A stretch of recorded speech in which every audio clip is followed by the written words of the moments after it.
Placenta. Placenta is formed when the embryo invades the endometrium of the uterus. Placenta has basically two parts. One is of fetal placenta and other is maternal component of placenta. Now, the fetal placenta forms the villus chorion. This villus chorion goes through the three stages: primary villus chorion, secondary chorionic villi and tertiary chorionic villi. Now let's come to this diagram. This is the fetal part of the chorion, fetal chorionic villi, ठीक है, and this above part is the maternal part of the placenta. These septa and these cotyledons are the part of the maternal placenta, and these branch structure, which is the villus chorion, is the part of the fetal placenta. Now, what happens? The fetal placenta transforms into the three stages. In the primary chorionic villi, the syncytio and cytotrophoblast invade into the endometrium of the uterus and form the primary chorionic villi.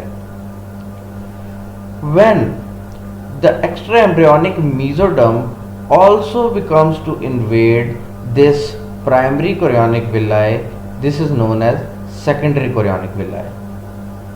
ठीक है, सबसे ऊपर syncytiotrophoblaст, then cytotrophoblast, तो ये हो गया primary chorionic villi. जब इनके अंदर मीजोडर्म भी आ जाएगी, it will be secondary chorionic villi.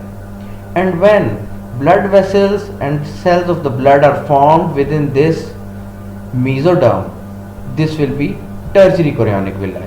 So the difference is cytotrophoblast and syncytiotrophoblaст form the primary chorionic villi, when cytotrophoblast, syncytiotrophoblaст and mesoderm will together form secondary chorionic villi, and when the blood vessels and cells of the blood are formed in this secondary chorionic villi structure, it is known as tertiary chorionic villi. ठीक है, this is the fetal placenta. Now let's come to the mother part of the placenta, which is the maternal component of placenta.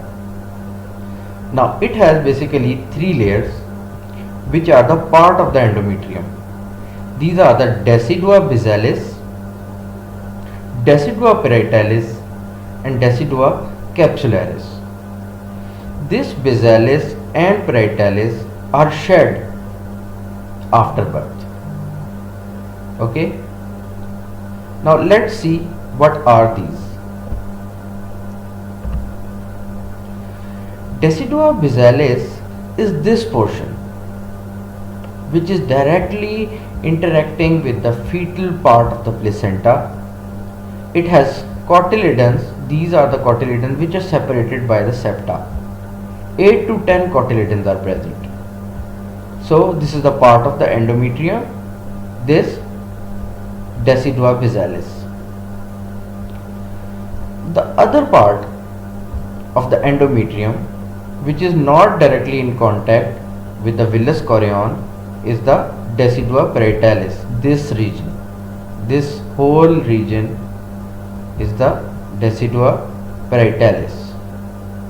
Now as you can see, this fetus is embedded into the endometrium. This is also endometrium, and this layer covering the fetus is also the endometrium. So this layer which is covering the fetus from outside is decidua capsularis.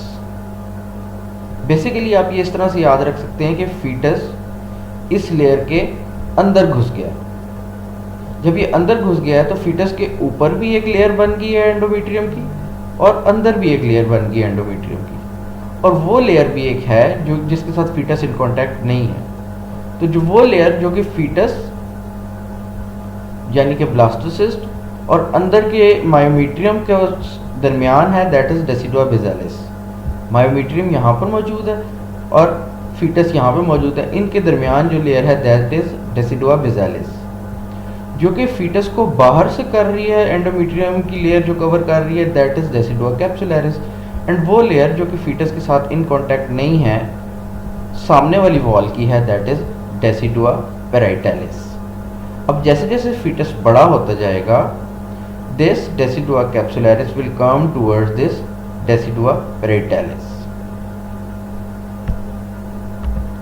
So this decidua besalis is derived from the endometrium of the uterus. These both layers are shed as after birth, and decidua capsularis is a portion of the endometrium that covers the blastocyst and separates it from the uterine cavity. You just need to know this. आपको diagram पे पता होना चाहिए, and that concept is enough. Now this is the diagram of the fetal placenta as well as the maternal placenta. These are the tertiary villi which are having blood vessels, cytotrophoblast, syncytiotrophoblast as well as mesoderm. These are the cotyledons which are separated by the septa, and these are the intervillous spaces. Basically mother से spiral arteries यहाँ पे आके pooling of blood का pool बन जाता है यहाँ पे, तो foetal and maternal blood is not in direct contact, बल्कि यहाँ से ये जो विलस हैं these have blood vessels which are involve in the exchange of the products between the maternal blood and the fetal blood. You should know that there are two umbilical arteries and one umbilical vein. Umbilical vein carries the oxygenated blood and the umbilical arteries carries the deoxygenated blood. Let us come to the clinical considerations which are related to the placenta. In the last exam of 2019, a question came from the placenta, accreta, percreta and increta. We'll see these in detail.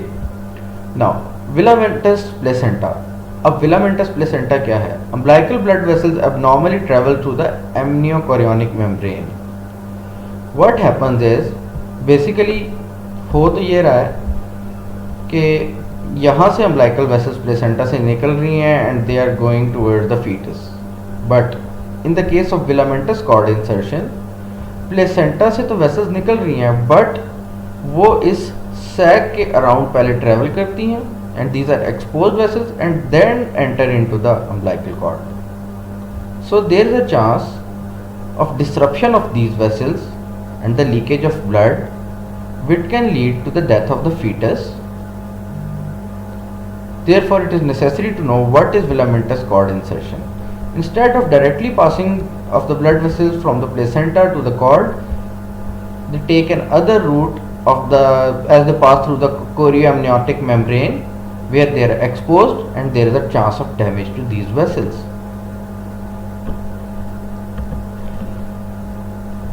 Now, if these blood vessels cross the internal os, vasa previa occurs. Now this is the internal os, and if these vessels are present here, they can bleed through the internal os, and this condition is known as vasa previa. Now what is placenta previa? Attachment of the placenta to the lower uterine segment over the internal cervical os. If this placenta is formed near the internal os, there is a chance whenever the cervix will be lightly dilated, there will be a bleed from the cervix, and this is known as the placenta previa. Normally, placenta is formed at the posterosuperior surface of the uterus, but in placenta previa, it is formed near the internal os. It may be above this or it may be slightly to the side of the internal os.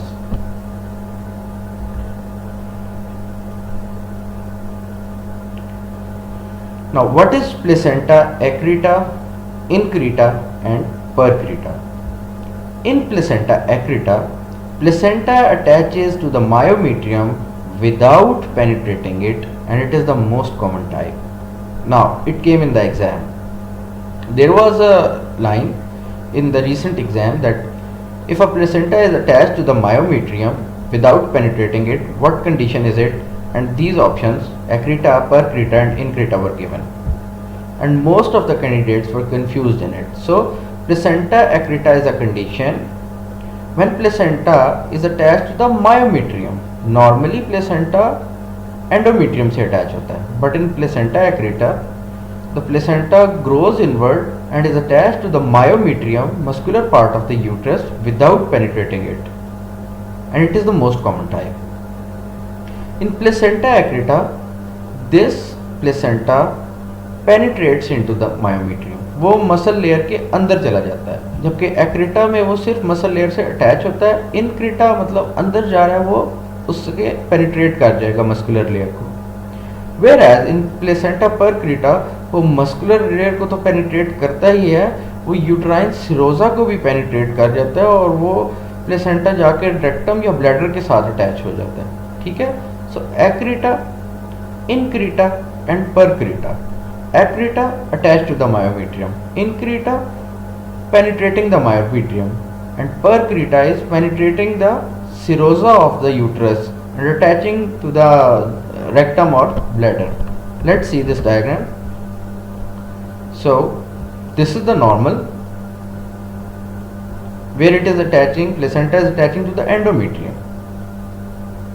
This is the placenta accreta, in which it is attaching to the myometrium.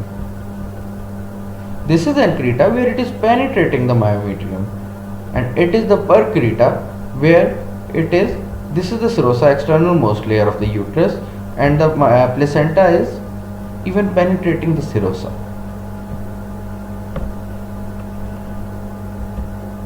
Now let's come to this case study.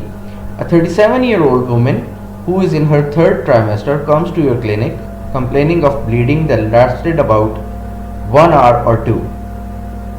So third trimester and bleeding for 1 hour or 2. She remarks she noticed that the bleeding was bright red in color but felt no noticeable pain. She says that she did nothing to cause the bleeding and was concerned for the safety of the baby. What is the most likely diagnosis? So your differentials will be placenta previa, placental abruption or placenta accreta. And on the physical examination there was no pain. So let's see what will be the diagnosis. Placenta previa, because this is a classic case of placenta previa. The patient is in advancing maternal age and shows bright red bleeding during the third trimester. With the implantation located near the internal os, placental abruption would have shown separation of the placenta and dark red bleeding accompanied by abdominal pain. So placental abruption has abdominal pain and dark red bleeding, whereas placenta previa has no abdominal pain and bright red bleeding. Placenta accreta would have shown the placenta implanted much deeper in the myometrium. So ऐसे clinical questions तो नहीं आएंगे आपके पास, but you should be knowing that in placental abruption there is severe pain, but in placenta previa the pain is not severe, almost there is no pain. Let's come to the emergencies of the pregnancy. So what is gestational hypertension? It is the blood pressure above 140 by 90 millimeter of mercury after the 20 weeks of gestation with no pre-existing hypertension. There is no proteinuria and no organ damage. Whereas preeclampsia is the new onset of the hypertension with proteinuria and end organ dysfunction after the 20th week of gestation, and it can also proceed to eclampsia or HELLP syndrome. So what is gestational hypertension? It is the hypertension after the 20th week with no pre-existing hypertension, and it is usually above 140 by 90 millimeter of mercury. Whereas preeclampsia is the gestational hypertension along with proteinuria and organ damage after the 20th week of gestation, and it can proceed to eclampsia or HELLP syndrome. Now, what is eclampsia? Eclampsia is the preeclampsia plus maternal seizures. Now, what is the pathophysiology between the preeclampsia? It is basically the vasospasm of the small vessels of the placenta as well as of the other organs, eyes, brain, kidneys.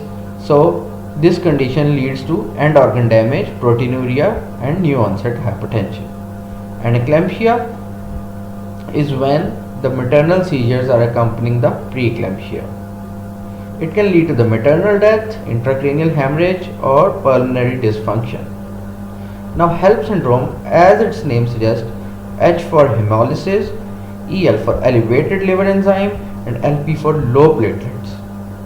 It is a manifestation of the severe preeclampsia, and blood smear shows schistocytes, which are the deformed RBCs. It can lead to the subcapsular hematoma, and which can rupture and cause severe hypertension.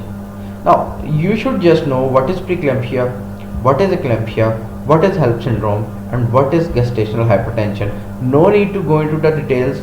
You will just be tested by these simple definitions. Now, let's come to another case study. A 34-year-old woman who is in third trimester complains of hands and face swelling up.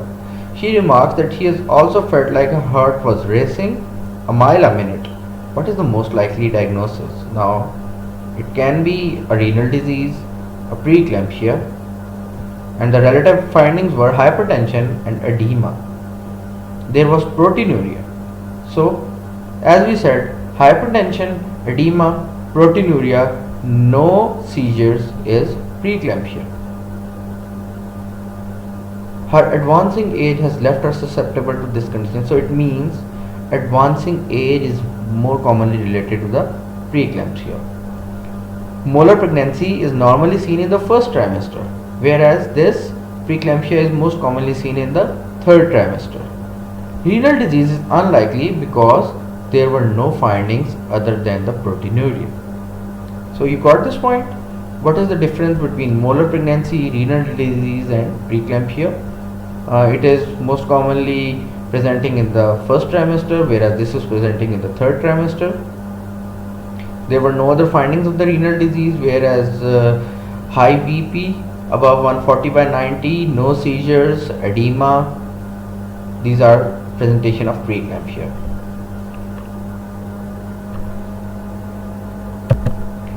Now let's come to the amniotic fluid abnormalities. Now, what is amniotic fluid? It is basically the fluid which is produced in the amniotic sac by the maternal blood as well as via the fetal output. ठीक है, maternal blood से जो fluid filter होके आ रहा है वो बना देता है amniotic fluid, और the fetus is urinating, that is adding to the amniotic fluid. Now, there are few conditions in which the amniotic fluid is increased or decreased. Both are leading to have devastated effects on the fetus. Normally, 1000 ml at term amniotic fluid होना चाहिए amniotic sac में. But when it is too less or too much, it will have disastrous effect on the fetus, and these are the condition polyhydramnios in which too much amniotic fluid. Normally जब 2000 ml से ऊपर fluid हो जाएगा amniotic sac में, we label it as polyhydramnios. ये fluid वैसे normally fetus अपने मुंह से ingest करता है and then जो excrete करता है that is via renal system. So जब वो fluid पिएगा तो as a result fluid कम होगा, लेकिन जब वो नहीं पी सकेगा तो वो amniotic sac के अंदर fluid ज़्यादा हो जाएगा. So too much amniotic fluid associated with the fetal malformation like esophageal atresia, duodenal atresia, and anencephaly. Both result in the inability to swallow the amniotic fluid and will result in the polyhydramnios. Other conditions are maternal diabetes, fetal anemia, and multiple gestation.